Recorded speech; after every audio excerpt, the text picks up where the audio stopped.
it's been a little quiet here.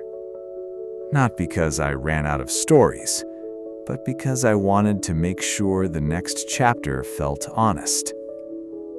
The inner noise has always been about the thoughts we rarely say out loud.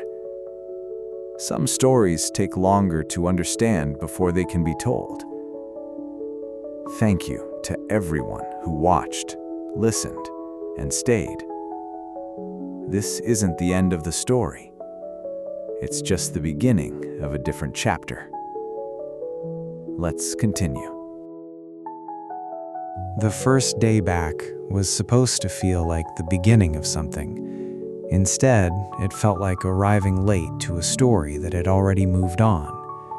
The campus looked almost exactly the same gates, the same lecture halls, the same trees that had stood there long before anyone arrived and would probably still be there long after everyone left.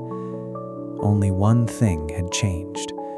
The faces that once made this place feel familiar were gone. Sometimes I catch myself wondering what our graduation picture would have looked like if life hadn't happened. Now I'm walking into my final year with people who barely know my name.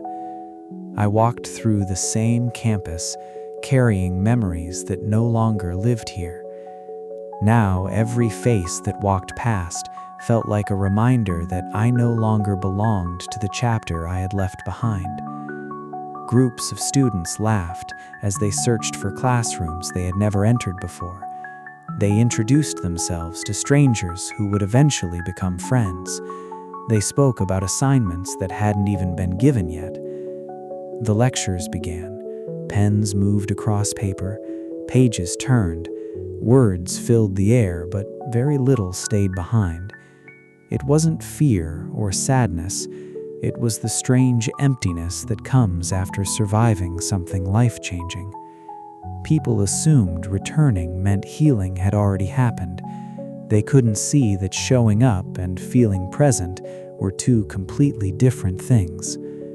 By the time the sun began to set, the first day was already over. Nothing dramatic had happened. Coming back didn't feel exciting.